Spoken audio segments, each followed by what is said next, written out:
Hello, welcome to the learning zone. I am Naman and आज के video में हम लोग देखेंगे structure of some ionic compound like rock salt and caesium chloride. So let's start.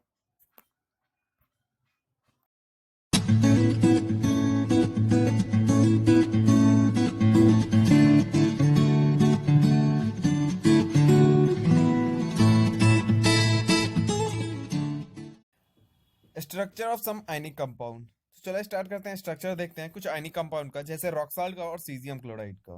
First one है rock salt.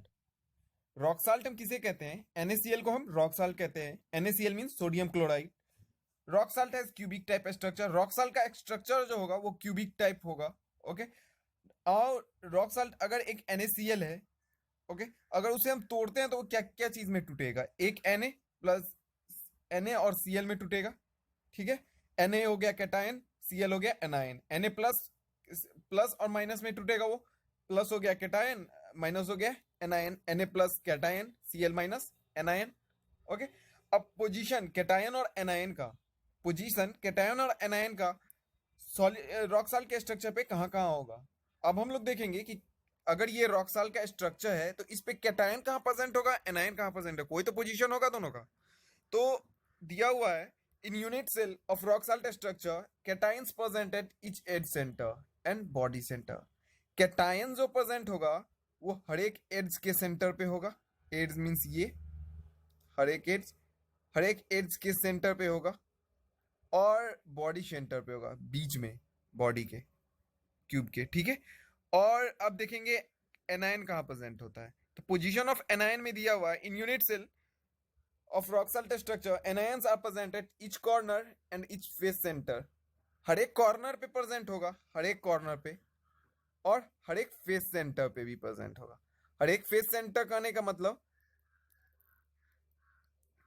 हर एक face centre ये होगा, हर एक फेस सेंटर पे प्रेजेंट होगा, हर एक फेस सेंटर ये। ठीक है, हर एक फेस सेंटर ये फ्रंट ये बैक। ओके, अब नेक्स्ट पॉइंट देखते हैं। नेक्स्ट पॉइंट है at each corner 1/8 part of an atom occupy. Just a second, अगर हम लोग ये एक रफ स्केच बना लेते हैं क्यूब का और मानते हैं ये रॉक साल्ट का स्ट्रक्चर है। ओके, तो हर एक कॉर्नर जो होगा वो 1/8 पार्ट ऑक्यूपाई करेगा। हर एक कॉर्नर, हर एक कॉर्नर 1/8 कॉर्नर 1/8 पार्ट ऑक्यूपाई करेगा। हर एक फेस सेंटर जो होगा, हर एक फेस सेंटर वो ऑक्यूपाई करेगा हाफ पार्ट। हर एक face centre half part occupy करेगा। बॉडी सेंटर जो होगा, एटम जो बीच में होगा, वो ऑक्यूपाई करेगा फुल्ली एटम, वो फुल्ली एटम ऑक्यूपाई करेगा। ओके, और एक चीज यहां नहीं दिया हुआ है, मैं बता देता हूं। हर एक एज सेंटर जो होगा, एज सेंटर ये, हर एक एज सेंटर ये ऑक्यूपाई करेगा 1/4 part of atom. Okay, each corner occupy 1/8 part, हर एक कॉर्नर एक 1/8 पार्ट। हर एक फेस सेंटर, हर एक फेस सेंटर हाफ पार्ट। बीच में जो होगा एटम बॉडी सेंटर पे वो कंप्लीटली एक एटम होगा। और अगला पॉइंट है, अगर एट सेंटर पे एटम जो होगा वो 1/4 पार्ट ऑक्यूपाई करेगा। तो अब जेडे माने हैं numbers of anions per unit cell. तो देखो जेडे को अगर माने नंबर एनायन का हर एक पर यूनिट सेल में, तो जेड एक यूनिट सेल में कहां कहां प्रेजेंट होता है, मींस एनायन कहां कहां प्रेजेंट होता है एक यूनिट सेल में? हर एक एज सेंटर पे,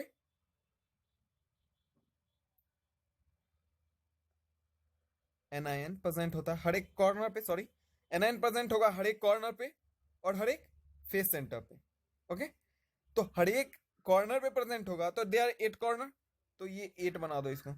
8 into 1/8, 8 corner into 1/8 part occupy, plus 6 into 1/2, 6 face into 1/2 half part occupy, means 8 into 1/8 is equal to 1 plus 6 into 1/2 is equal to 3।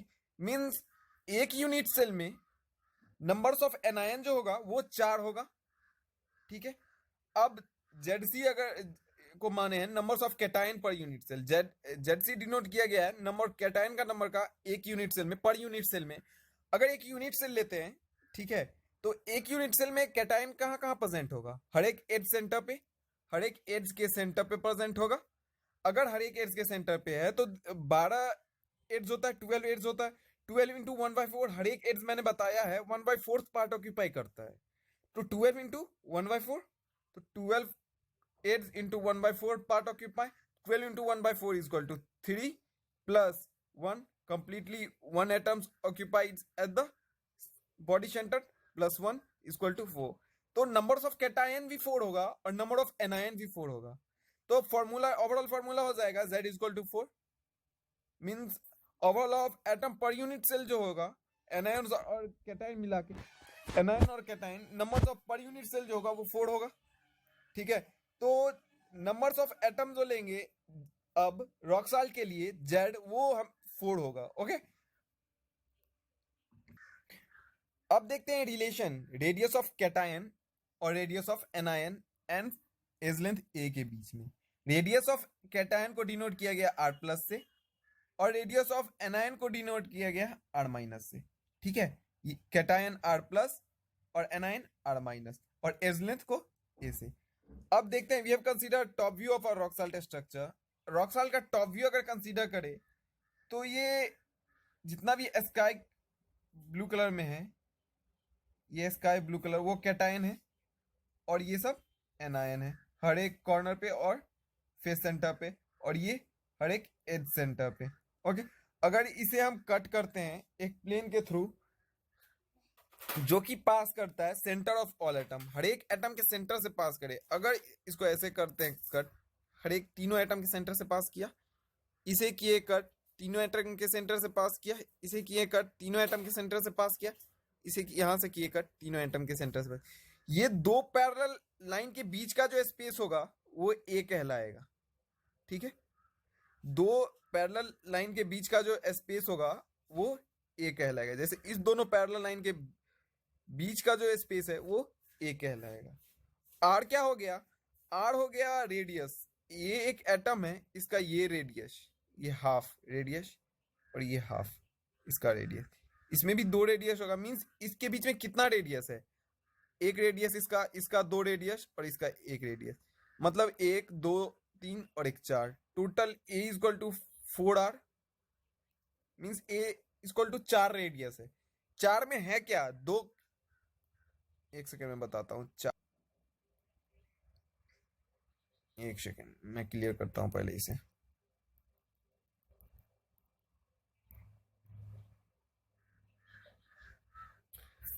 ये 3 एटम, इसमें एक इस कैटायन का, सॉरी एक इस एनायन का रेडियस, एक इस एनायन का रेडियस और दो इस कैटायन का रेडियस। ओके, मतलब दो एनायन का रेडियस और दो कैटायन का रेडियस यहाँ है।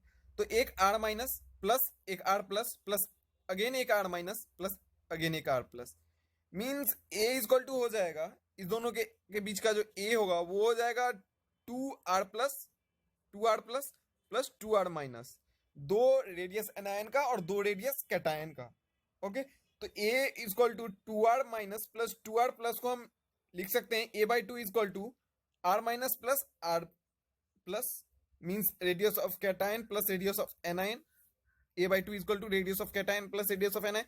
तो रिलेशन हो गया radius of cation R plus और radius of anion R minus में, और A में A/2 equal to R minus plus R plus, means A/2 equal to radius of anion plus radius of cation. Okay, ये हो गया relation radius anion और cation के बीच का। अब नेक्स्ट देखते हैं, next is packing fraction for rock salt structure. Packing fraction rock salt structure के लिए, तो पैकिंग फ्रैक्शन का फॉर्मूला होता है क्या है? पैकिंग फ्रैक्शन इक्वल टू होता है U/V, volume of atom in per unit cell by volume of unit cell. Okay, जहां U को डिनोट किया जाता है volume of atom in unit cell, यहाँ U जो है वो वॉल्यूम है एटम का जो एक यूनिट सेल के अंदर है। ओके, और V जो है वॉल्यूम ऑफ यूनिट सेल है, इस यूनिट सेल का वॉल्यूम है। ठीक है, U उस एटम का वॉल्यूम है जो यूनिट सेल के अंदर है और V इस यूनिट का वॉल्यूम है। ओके, अब U यहां क्या हो गया? U है उस एटम का वॉल्यूम, तो just second, U equal to है 4 × 4/3 पाई और plus radius of anion plus 4/3 pi radius of cation का cube. Okay, U is equal to 4 into 4/3, 4 atom into 4/3 pi को एक का अगर पैकिंग फ्रैक्शन देखें, U इज इक्वल टू होता है 4 इंटू 4/3 पाई आर और रेडियस ऑफ कैटाइन का cube plus 4 into 4/3 radius of A9 का क्यूब। ओके, और V यहाँ हो जाएगा A cube, V is equal to A cube होगा, volume of any sphere is equal to A cube. Okay, sorry, volume of any cube is A cube. अब A cube क्या होता है, a/2 तो हम देखे थे, a/2 अभी हम देखें कि radius of anion plus radius of cation होगा, a/2 radius of anion plus radius of cation होगा, तो a इज इक्वल टू क्या होगा, a इज इक्वल टू हो जाएगा 2 radius of anion plus radius of cation. Okay, तो a is equal to हो गया 2 radius of anion plus radius of cation, okay, का होल क्यूब। a निकल गया, a हो गया 2 radius of anion plus radius of cation. अब इसका क्यूब, अब 2 radius of anion plus radius of cation का क्यूब करेंगे तो क्या आएगा, 2 का क्यूब 8 और radius of anion plus radius of cation का तो वैसे ही रहेगा, radius of anion plus radius cation का whole cube. Therefore packing fraction हो जाएगा u बाई वी, u का वैल्यू और v का वैल्यू जब पुट करेंगे इस फॉर्मूला पे u बाई वी पे, तो हमें पैकिंग फ्रैक्शन का वैल्यू निकल आएगा। ओके, अब नेक्स्ट पॉइंट इज वॉइड। अगला पॉइंट है void, void rock salt structure के लिए। तो वॉइड कहते हैं किसे हैं, वॉइड कहते हैं एम्प्टी स्पेस जो कि क्रिस्टलाइन सॉलिड के बीच प्रेजेंट होता है, एटम के बीच में जो एम्प्टी स्पेस होता है उसे हम क्रिस्टलाइन सॉलिड वॉइड कहते हैं। वॉइड का फॉर्मूला क्या होता था, 1 minus packing fraction, void is equal to 1 minus packing fraction, 1 minus packing fraction. तो पैकिंग फ्रैक्शन जो u और v के वैल्यू से पीछे पुट करने से निकलेगा, उसे अगर हम 1 में से माइनस कर दे तो वॉइड का वैल्यू निकल जाएगा, तो void of rock salt structure निकल आएगा।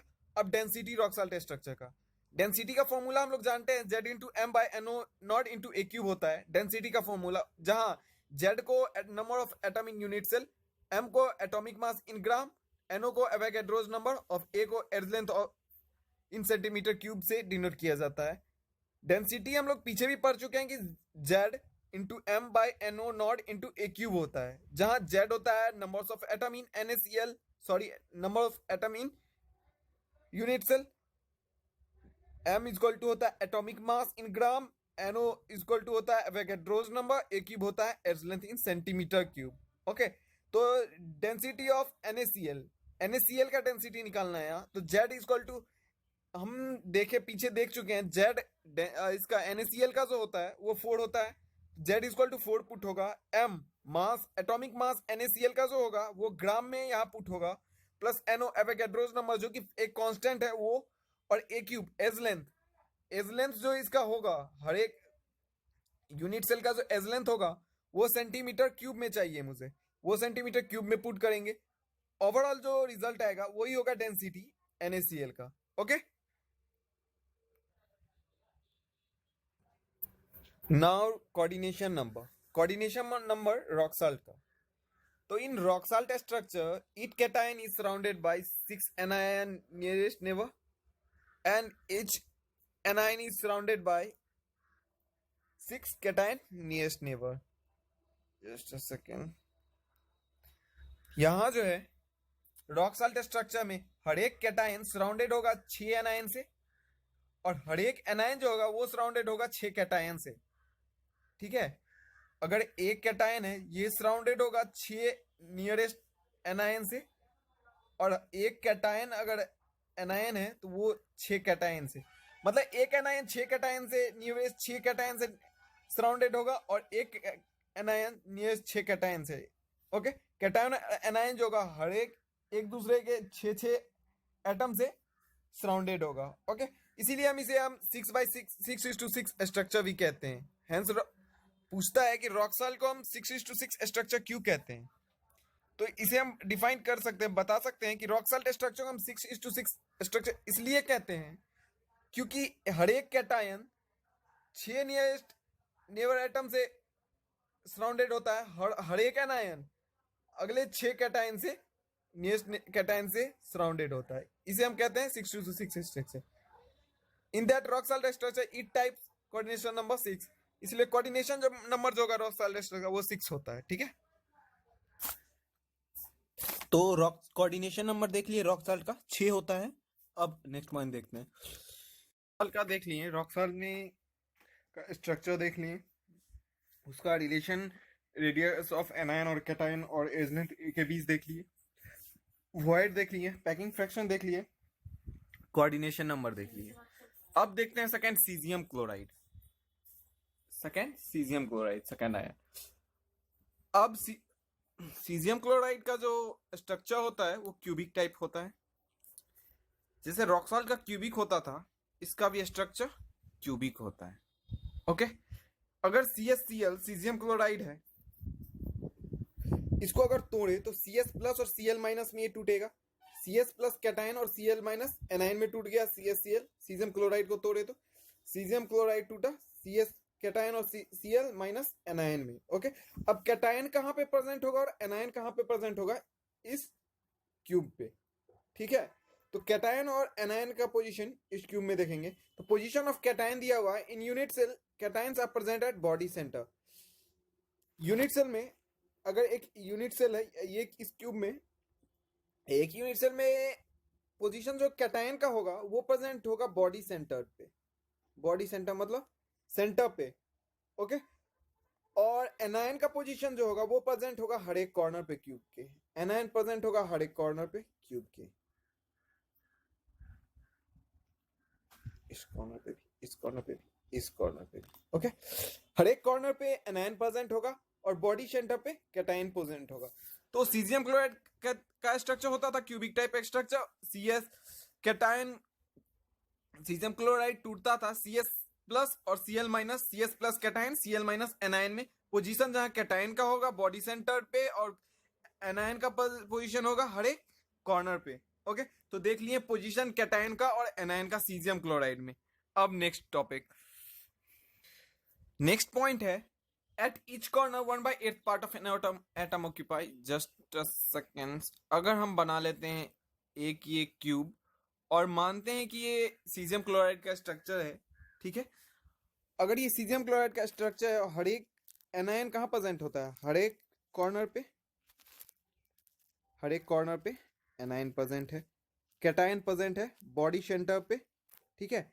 तो हर एक कॉर्नर पे जो एटम होगा वो 1/8 पार्ट ऑक्यूपाई करेगा, ठीक है। और बॉडी सेंटर पे जो एटम होगा मींस कैटायन जो बॉडी सेंटर पे होगा वो ऑक्यूपाई करेगा टोटली 1 पार्ट। वो ना आधा ना 1 पूरा, सॉरी ना हाफ, ना 1/4 ना 1/8, वो fully 1 part body centre occupy करता है, वो तो हम जानते ही। अब अगर हम लोग मान लिए हैं ZA equal to number of anion per unit cell, अगर ZA है एनायन का नंबर एक यूनिट सेल में और ZC है कैटायन का नंबर एक यूनिट सेल में, तो ZA इक्वल टू कितना हो जाएगा, नंबर ऑफ एनायन एक यूनिट सेल में, इस यूनिट सेल में नंबर ऑफ एनायन कितना होगा, 8 कॉर्नर है, ठीक है। हर एक पार्ट ऑक्यूपाई करेगा 1/8, तो 8 इंटू 1/8 इक्वल टू 1। तो नंबर्स ऑफ एनायन होगा ए पर यूनिट सेल 1, ओके। एक यूनिट सेल में एनायन जो होगा वो 1 होगा और कैटायन जो होगा वो बॉडी सेंटर पे प्रेजेंट होता, वो तो टोटली 1 होता ही है, तो कैटायन भी 1 हुआ, तो एनायन भी 1 कैटायन भी 1। तो ओवरऑल फॉर्मूला जो होगा number of formula per unit cell Z equal to जो होगा वो 1 होगा।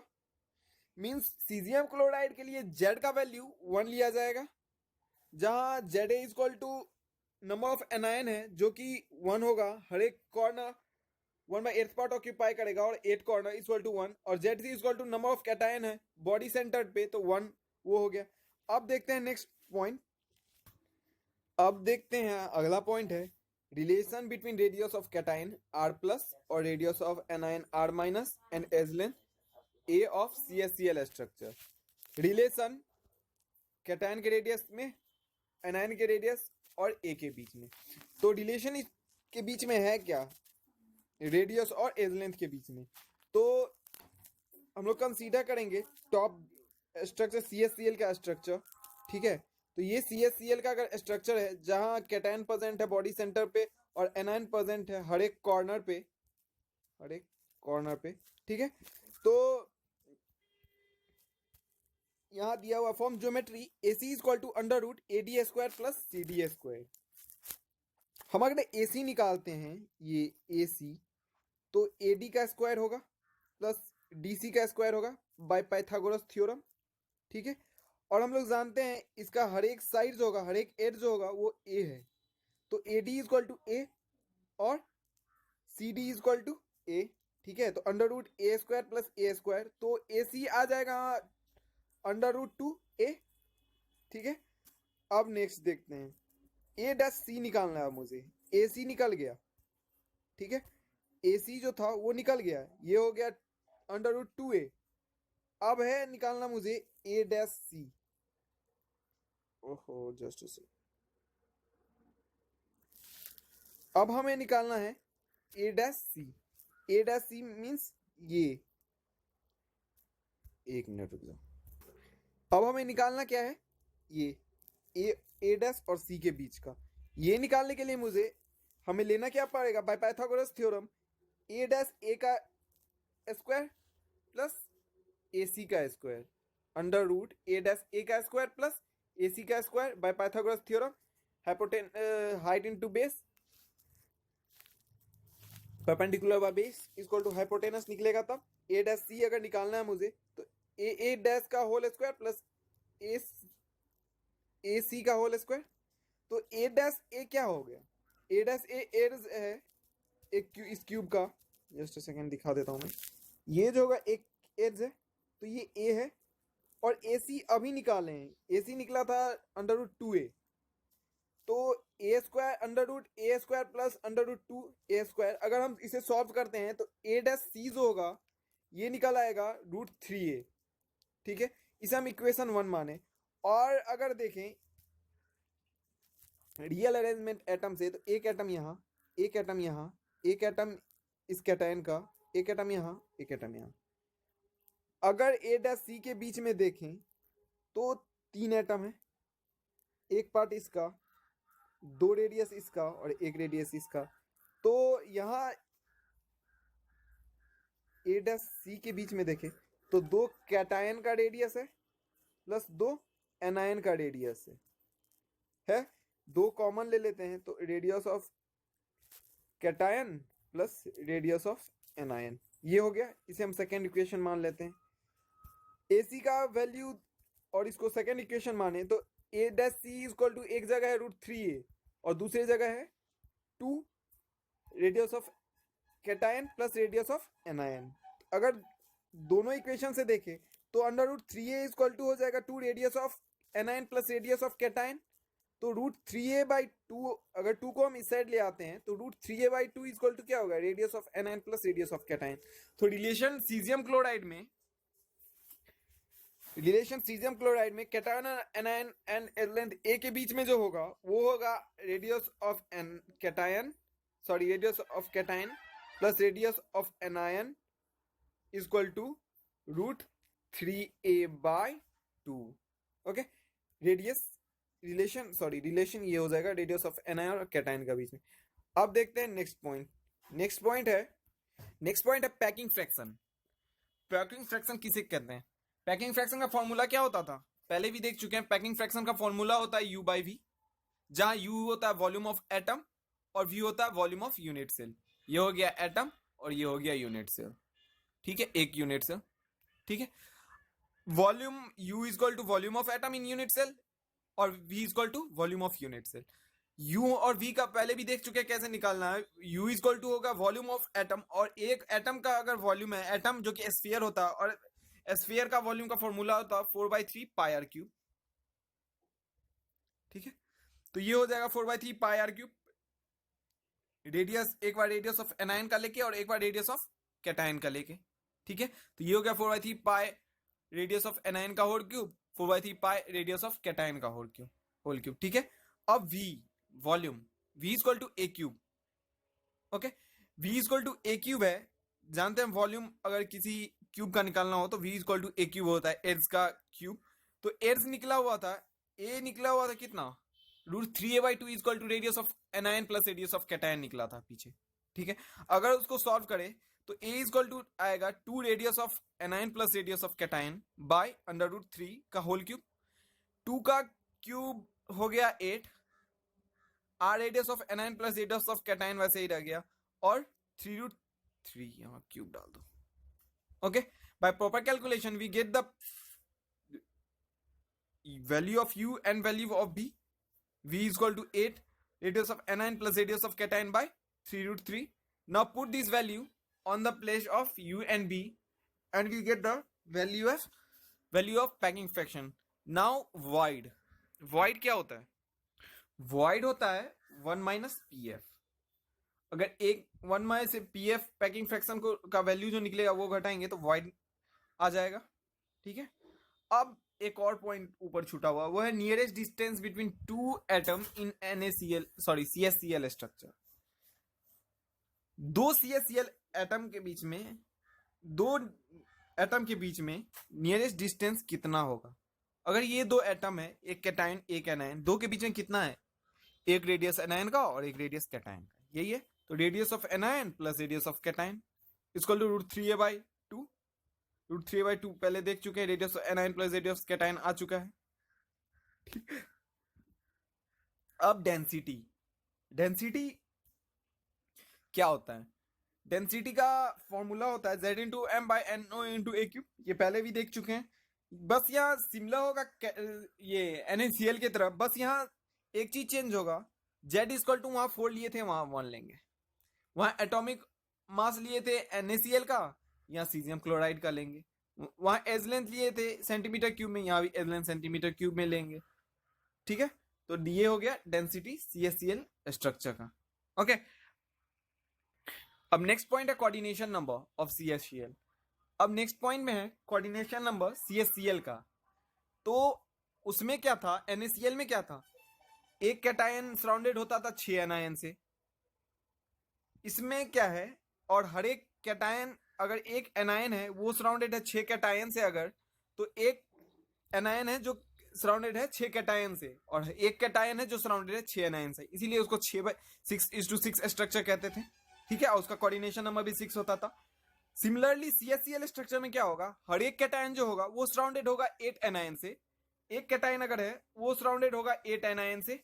ठीक है, और एक एनायन जो है वो सराउंडेड होगा 6 कैटायन से, सॉरी 8 कैटायन से। ओके, और इसके लिए इसका स्ट्रक्चर जो होगा 8:8 स्ट्रक्चर भी हम कहते हैं CSCl का। तो हम बता सकते हैं कि CSCl को हम 8:8 स्ट्रक्चर क्यों कहते हैं, क्योंकि हर एक एनायन सराउंडेड होता है 8 कैटायन से, और हर एक कैटायन सराउंडेड होता है 1 एनायन से।